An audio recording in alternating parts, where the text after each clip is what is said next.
ఇందా chicken pakoda no chicken pakoda కాదు ఇటు చూడు surprise wow KFC chicken yes exactly try చేశాను బాగుంది ఇప్పుడే ఒక వీడియో చూసాను అనమాట సో మా వాళ్ళకి మా పిల్లలు మెయిన్గా రిక్తుకి చికెన్ పకోడీ బాగా ఎక్కువ ఇష్టం అండ్ కేఎఫ్సి అప్పుడెప్పుడో తినబెట్టదాన్ని ఇప్పుడు మంచిది కాదు తినబెట్టలేదు సో ఇంట్లో ఈరోజు కేఎఫ్ చికెన్ ట్రై చేస్తాను అనమాట సో ఇది మీరు ఆల్రెడీ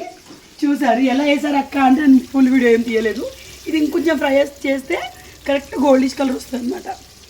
అండ్ ఇది లివర్ గిజార్డ్ కర్రీ ఉడికే వరకు వాటర్ ఉంటే తర్వాత సెట్ అయిపోతుంది అనమాట సో నేను ఈ క్రిస్పీ కేఎఫ్ చికెన్ ఎట్లా వేసాను తెలుసా చికెన్ మ్యారినేట్ చేసాను గంట అయింది ఆల్రెడీ ఇందులో మైదా ఉంటుంది కదా మైదా సాల్ట్ వాటర్ పోసి స్లరీలా వేసాను ఇది చల్లటి నీళ్ళు ఐస్ వాటర్ ఇదేమో గార్లిక్ పౌడర్ కారం ఉప్పు వేసిన డ్రై మైదా ఉండి అందులో వేసేసి ఇట్లా ఇది కిచెన్ వేర్ అందుకే ఇట్లా అనిపిస్తుంది సో అట్లా వేసాను అనమాట చాలా బాగా టేస్టీ ఉంది పిల్లలు తింటున్నారు కానీ సూపర్ ఉంది టేస్ట్ నేను కూడా ఒకటి ట్రై చేస్తాను పిల్లల దగ్గర చేసామా సో ఇది మా పిల్లలకి నెక్స్ట్ ఇది గోరెంటాకు అండ్ మన అవి ఉంటాయి కదా మందరాకు అవి కలిపి నాకు హెయిర్ ప్యాక్ రెడీ చేసుకొని రేపు పెట్టేసుకుంటాను అనమాట సో ఇది ఈరోజు మా డిన్నర్ వేడి అన్నం రెడీగా ఉంది